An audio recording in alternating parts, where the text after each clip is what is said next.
After delaying it over and over again, I can finally upload a video talking about Season 2 of Code Geass. We're going to go through all of the plot points and, well, I mean, the plot points that I have an extensive amount of knowledge to talk about, because I did watch this series probably now about a few weeks ago, so it's not typically as fresh in my brain as these usually are when I make these videos. Usually I'm like right on it. I'm done. I make the video. So I still have a lot to say about Code Geass Season 2 because I enjoyed Season 2 a lot more than I enjoyed Season 1. Regardless, we're going to be talking about all of it. Spoilers all ahead. Hello, everybody, and welcome back to another video. If you are new here, my name is Kyle. I am your guy with many YouTube channels. Let's talk about Season 2 of Code Geass. So, as everybody else probably was, I was very confused at the opening. I knew there was some sort of time jump. It was confirmed to be 1 year after Lelouch, who ended up being brainwashed by another Geass. He's back in his high school life. He's not Zero. We don't really know what's going on. The only thing that's really different is he has his brother Rollo beside him. And we all know that Rollo is not his brother. But everybody at the school has been brainwashed. And I was kind of like, okay, what's going on? And I like when shows do that because it was just flat out confusing to leave us on like that big of a cliffhanger with Lelouch and Suzaku shooting at each other. I actually thought it was really cool. Something I do want to say in case you're coming across this video before my Season 1 video, which you're welcome to go watch, by the way. I spoke about how my feelings were towards this series as a whole. It took me a while to really get into Code Geass throughout Season 1. The point where I feel like it's not okay to say on YouTube, but when the kill the blank, you know, I just feel like saying those words together is not YouTube friendly. So it wasn't up until then where I really got invested into this show. So Season 2, I did like a lot more than Season 1. After being left on that cliffhanger, I liked the idea of trying to figure things out, and it was really cool to see the same kind of things put in place. Like Lelouch was doing what Lelouch was doing in the pilot, and now we're seeing it at the new part of like the new season, the pilot of the new season. I guess you can call it a pilot, not really. You guys get what I'm saying over there. So the only difference is he has Rollo by his side. C2 ends up coming up, there's a whole attack, he ends up awakening Lelouch's memories, and Lelouch continues. And I really also like the way they handled this because we move on to Lelouch remembering exactly how he ended up losing his memories, and Lelouch had to play the game like he didn't lose his memories because people were watching him everywhere. There's a new Zero because he ended up having a brand new attack, and everybody was kind of questioning, okay, is this a new Zero? Is this the Black Knights just doing what they do and Zero could be anybody? Or was it actually Lelouch? I liked the idea of him having to pretend that Rollo was his brother while like hating him the whole time because, of course, you can never replace Nunnally. I love the way that they presented all of that. I love the way that we actually saw the way Lelouch lost his memories, and that being the Emperor, his father's own Geass. Memory-altering Geass is something that I wish they dove into a little bit more because I thought it was fantastic the way that they did it. The story continues on, though, of Lelouch's building anger and resentment, not only to Rollo, but to everybody, because everybody's been brainwashed. Lelouch is the only one who had his memories actually rearranged because Nunnally has actually been just erased. I love that storyline. I love it, and I love that his resentment and anger against Rollo is just building and building and building. This is also where we learn that Rollo actually has a Geass where he just alters the perception of time, so it seems like Rollo's stopping time. He's extremely, extremely powerful, not to be messed with, but Lelouch is keeping him close by his side. He has Rollo fooled as well. The story continues a little bit with Lelouch getting Rollo by his side, and Rollo was a very interesting character because Rollo's somebody I didn't like at the beginning, but then I ended up kind of feeling bad for him because Rollo didn't have a relationship with anybody, and at least the times where he had fun with Lelouch was real because Lelouch was brainwashed to think that Rollo was actually his brother, right? They had a lot of great memories together. So Rollo stood by Lelouch's side, which was really cool, and they ended up having, I guess, a school event. I don't really recall exactly what it was, but Suzaku ended up dropping in to figure out if Lelouch actually got his memories back. The way that we found out where Nunnally was, and the way that Suzaku tested Lelouch was so cool. Again, like, I love the story of this season compared to the first season. I understand that there had to be, like, a story built up to it, but it was so much better the way that they did it now. When Lelouch was forced to talk to Nunnally on the phone, and he had to pretend like everything was okay. He had to really contain and control himself, but he was so angry at the same time. Rollo ended up coming to save the day, altered Suzaku's perception of time. Lelouch being honest with Nunnally, I have to pretend that I don't know you.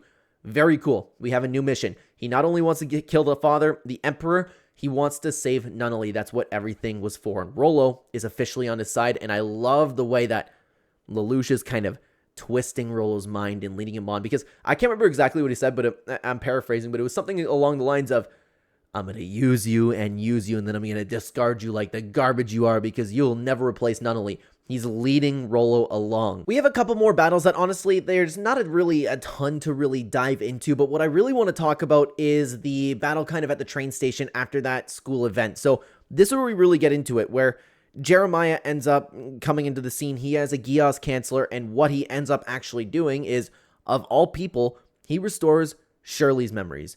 If you happen to not catch my Season 1 video, something that I was very, very attached to was the whole storyline with Shirley ending up losing her memories. I like that they dove into this a little bit more. I wish it was longer. Because we had that scene with Lelouch and Jeremiah where Lelouch explains his cause, what he wants to do with the Emperor. He ends up joining Lelouch, but then we have this horrible scene because I was so hyped to see Shirley get her memories back because I thought that was so interesting the first time around. I thought it was so interesting that she had to understand Zero. She had to figure out like what Lelouch's motives were. And this character that she loved with all of her heart, right? She comes across Rollo, talks about Nunnally. And Rollo decides, because now he's so close with Lelouch, and that's what I love about it, is Lelouch is like his own tragic character. He's the one who made Rollo obsessed with him. He's the one who made Rollo his little brother. Not like initially, but he's encouraging it. He's showing his love for Rollo. And Rollo doesn't want Nunnally to be back in the picture, and the only person who knows about her is Shirley. It wasn't shown on screen, but of course we all knew what was going to happen. And this is probably, if I had to guess, which we're going to roll through everything, I think that was the most moving scene of the entire show for me, is Shirley's actual death, because we don't see what Rollo does. What we see is Lelouch coming across Shirley, and arguably besides Nunnally, it was really the only character that he ended up really, really loving and showing true feelings for. Like, even more so than C2. Actually, C2 losing her memories might be bigger for me in my opinion, but regardless, it was both extremely, extremely moving. Shirley ends up passing while confessing her love for Lelouch. Lelouch is not taking it well. He's even more angry at Rollo. And another thing is, she ended up running into Suzaku and asked him to forgive Lelouch, but there wasn't really a ton to break down with that. It was more so just about her interaction with Rollo that was really hitting home for me. But then the shocking thing happens where Rollo actually admits to killing Shirley to Lelouch, and he's like doing it out of like such innocence. That's the weird thing, right? Rollo started off as this, like, I guess you could say evil character, but he was more so just misled. He was a weapon. He was used. Nothing. It's just a tragic character, right? And I ended up feeling really, really bad for him because I didn't really like him at the beginning. And then as time went on, I'm like, oh yeah, you're just lonely. Oh, you're just trying to be with your big brother. But then he does such evil things, right? And Shirley was really the one that really, really hammered it home, right, for my feelings towards Rollo. And shockingly, Lelouch blamed this on Geass itself. And I believe, I could be jumping the gun just a little bit, but I believe this is where he ended up getting transported to that realm. Is it C2's consciousness? Regardless, whatever it is, it's that realm where Charles is. This is where we learn that he's immortal. This is where we learn that Lelouch can do nothing. You have that whole scene. Obviously, Lelouch had his game plan. He took down the Emperor, and there was, I just knew sitting back that there's no chance it was that easy. And he had his little victory moment, but then the immortal man shows up, and he's like, you really thought that could work? He's threatening to put him back in what do you call, like, just sending him back in his amnesia, I guess you could say, just altering his memories, altering his mind. And Lelouch didn't want that, but this is where C2 interrupts. And what's interesting is we finally end up learning what C2's contract was. And it's no longer on Lelouch. And to be honest with you, I didn't know how I felt because the contract was this thing that was really, like, literally from the first episode, it was like, what is C2's contract? What is this demonish contract that she proposed for Lelouch to have this power? I have mixed feelings on it. I wish it was something more creative, but at the end of the day, it made for a really good story. There's this immortal being who just wanted to die and pass on her curse to somebody else, and Lelouch was the only one who, I guess, lived through it because Mao ended up going crazy, but you kind of get my point. I just wish it was a little more creative, because it's like, I was like, oh, that's it. But then they ended up tying it into the story really well, so I was totally okay with it. Regardless, she ends up passing that on to the Emperor, and Lelouch ends up convincing her not to die right now. I don't know exactly how that worked, either that or I don't recall, but then she stops it. They're out of the realm. Lelouch and C2 are back at their headquarters, and what Lelouch realizes is that C2, and he also witnessed all of her memories and how she kind of came to be. she ended up losing her own memories. So she was just this little slave girl, the one who was scared of everything. And this part, I think, was the most moving compared. Like, Rollo and Shirley, the kill the blank, those were all really moving. But I think C2 actually figuring out, like, after all of this, after all of these missions, after all of these contracts, and who knows how long she's been alive for, I think figuring out, just seeing her in this cowering state, just serving people, like, just because her memories got altered back to all the time where before she was a slave girl, because I don't even know how many years they said she was alive. I think realizing that, and Lelouch kind of figuring out, because he ultimately does care for C2, I think that might be my favorite part, and like I said, the most moving part of the entire series. We then move on to another really, really moving scene where Lelouch doesn't know what to do, because he's, again, his whole point for this entire thing was Nunnally's safety. The only person that he can trust, the only person that he could go back to, was actually Suzaku, of all people. And he's getting put in this, like, really, really pathetic place where Suzaku doesn't trust him. Suzaku hates him. Lelouch is on his hands and his knees. Suzaku's stepping on his head. And they ultimately agreed to end up ending the war. It was really drawn out and really, really well done. But then Schneisel dropped in. It made it seem like Suzaku just had a ploy, where Lelouch ended up coming alone, defenseless, trusting Suzaku. And it made it seem like that was a planned attack. But against Suzaku's wishes, Schneisel ended up coming, saving the day, arresting Lelouch. Lelouch ended up getting rescued, but this is where Lelouch is like, okay, I cannot believe you actually did this to me after everything, right? Not necessarily that he deserved any trust, but very, very good scene as well. Then we're brought into the episode with the Flea, the giant bomb that could, I don't recall exactly how much land they said it could take up, but it's like a nuke pretty well, right? They had a battle. There's nothing to really break down. They had a battle. Excuse me. I think it said Blada. They had a battle, and at the end of the episode, the Flea ended up exploding, and this is where Lelouch learns, because, like, there is nothing left in that path. Nothing. And I was convinced that Nunnally died, actually, to be honest with you, because there was nothing in the path. The bomb went off. Nunnally was there. The new Viceroy, of course, she was in charge, and Lelouch starts to actually lose it now, because the one person that he's been fighting for this whole time ended up passing in a war that he is kind of part of. But continuing on with, actually, now that I'm, like, going through all of this, there were a lot of moving scenes towards the end of this. Lelouch has lost it. He's completely depressed because, again, Nunnally was the only thing that he was fighting for, and he's kind of responsible, kind of not, for ending her life. He doesn't care about anything. His identity gets revealed to the Black Knights. He's ready to die. He doesn't want to fight anybody. He doesn't care that anybody betrayed him. Who ends up saving the day after going to want to kill Nunnally is Rollo. Again, the moments felt real for Rollo. Rollo legitimately wanted to be his little brother forever. He ends up overtaxing his heart, which is something that I guess you could do with the Geass. If you keep using it too much, you'll end up exactly doing that, overtaxing your heart, and your heart will stop, I guess. He's continuously rescuing Lelouch because Lelouch was about to die, saving the day. He ended up Lelouch ended up using his words to just save Colin. Rollo takes him away, keeps dodging everything, keeps stopping time, blasting the radius bigger than his heart can handle it. And this is where it's a little bit shocking, because I don't like that Rollo killed Nunnally. I don't like the person that he was at the beginning, just playing along with Lelouch, right? But I ended up feeling really, really bad for him, because all of those feelings for him were completely real. He was honest. He did a very, very righteous thing according to him, in saving Lelouch. Rollo ends up passing away, and what's crazy to me is Lelouch was in such a state of depression that, and if anybody knows, like, I don't know if the writers ever dive into this, because I'm a little bit confused. Did Lelouch appease him because, this is my guess, did Lelouch appease him and actually say, I don't remember exactly what he said, but he's like, hey, you're my little brother. Yeah, everything that I said to you. Oh, and I forgot. There was another part after Nunnally died where he actually confessed himself to Rollo, where he's like, you're never my brother, as if you could replace Nunnally. Get out of my sight. I don't ever want to see you again. Rollo ended up just assuming that he was lying because his brother's a liar, and that's what he does. And Lelouch ended up admitting that to Rollo. He's like, you got it. You're smart. I'm just a liar, and you'll be my little brother. I think he was just appeasing him because Lelouch at that point had nothing else in his life, because the hatred was so strong, right? That's the only thing that I can make sense of that. So if there anything ever came out from that, I would be interested if you could comment down below and, like, give me some clarity on that.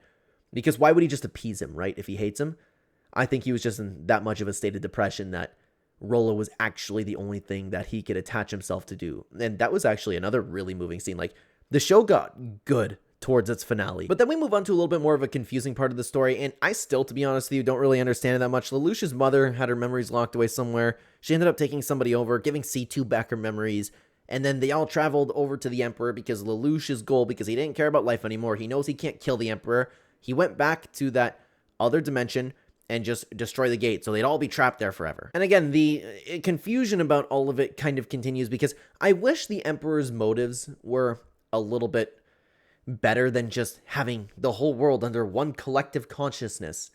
I don't even see the point in that, even when they were explaining it. Regardless, Lelouch ends up learning the truth about his mother, which he was after the entire time, which, again, this is the part where I really had a little bit of an issue with Code Geass. I felt like it wasn't strong enough, just like I felt C2's contract wasn't strong enough.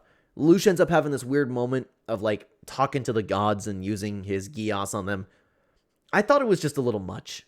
That's just me personally, but it wasn't enough to take me out of the story. I thought it was okay, but, like, the Emperor wanted to start Ragnarok, bringing everybody together into one consciousness, and Lelouch ended up interrupting that with his own Geass and ended up killing both his mother and his father, succeeding. And then him and Suzaku end up getting together. I think they said it was a month later. It doesn't really matter, but he ends up being the brand new Emperor of Britannia, using his Geass on everybody and making them just submit to him completely. Now, to actually end off the whole series, I thought the lead up to it was a little bit weak as well. It's just like this little piece that, and I don't know if anybody else felt this way, because I know this series is like so beloved by so many people. When I'm talking about this, I don't mean to say it's bad. It kept my interest. I thought it was just good.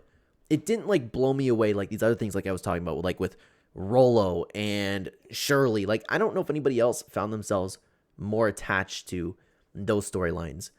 So the only person that we have to get over is Schneisel.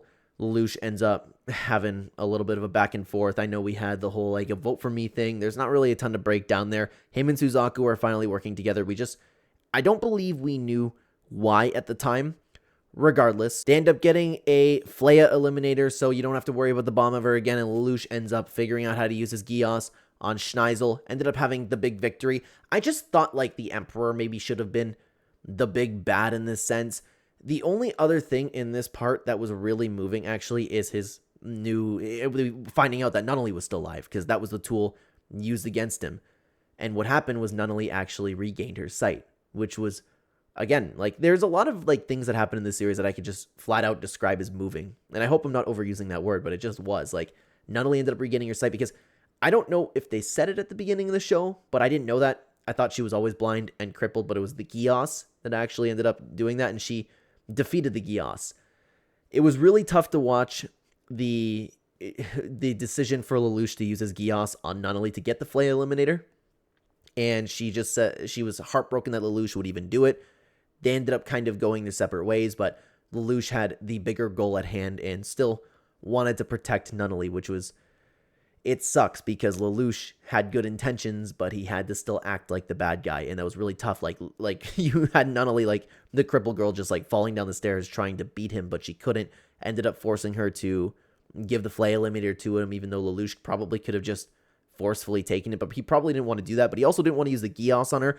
It was just really, really tough to watch, which was cool. And then we move on to the actual ending of the show, and I thought this part was very, very well done. Sorry if you could just hear my dog stretching. We just ran her, and I don't know if that just came through the microphone. She just went, she's right by my feet. Anyways, so we have this insane battle between Colin and Suzaku, which was it was a great payoff. Nothing to break down about the battle, but what happened was Lelouch ended up having his big grand victory, and I liked the fact that Lelouch got his big victory. He was the emperor of the world. He ran his own dictatorship, and then sometime later he's going to execute a bunch of people, a bunch of, I believe it was world leaders, and this is where Lelouch's plan actually comes into play. And after watching this, you know what, I'll touch on that in just a second, okay? Suzaku ends up disguising himself as Zero. There's an attack on Lelouch, and Suzaku's the one who actually ends up killing Lelouch, and that was their plan. The whole world got united off of the new Zero killing Lelouch, and the whole world united off of their hatred for Lelouch, hatred for the dictatorship. Nunnally ended up figuring it out, and why everybody's so happy, everybody's okay, everybody's united. And I like the idea that Nunnally and Lelouch actually, like, as Lelouch was leaving this world, I've seen some things saying that Lelouch didn't actually die, but I think he did. Regardless, I've watched a couple of video essays on this. I thought it was great. Very moving. Nunnally crying over Lelouch. Suzaku being the one to save the world. Suzaku taking on the contract of Geass, but Suzaku would use it to continue on with this better world. I thought it was very, very well done. And I see the similarities now with Attack on Titan, with Lelouch kind of losing it. I will say this was nowhere as good as Attack on Titan. And again, in saying this, I'm not hating on it. I've heard so many good things about this show. So many people holding it so dearly to their heart, saying it's like one of the best anime shows ever. I didn't feel that. I thought it was just good throughout, like pretty good. Probably like a 7 out of 10. And I'm not saying like I'm talking with like 5 being an average. 7 out of 10. And I know there's some people that like look at 7 out of 10 and say that would be bad. I just thought it was a good show throughout the entire thing. I watched it because it was similar to Attack on Titan. I asked ChatGPT, and because I liked Attack on Titan, I definitely would like this. And I've also seen, like, even on Crunchyroll, it said kind of the same thing. I thought it was just well done. Like, I see the similarities in the main characters, but ultimately Eren was way cooler than Lelouch, and the story was built way better. But this story was awesome too, and I don't think it's fair to like compare this to the arguably greatest show of all time. I loved it, man. I love the way it ended. Season 2 was a huge step up from Season 1, and I would love to know what you guys think about it. Thank you for being here and watching, guys. If you want to keep watching the channel, you can check out my Season 1 review up here if you have not seen it. Otherwise, YouTube thinks that you like this video the best. I'd love to have you in either video, everybody. Take care.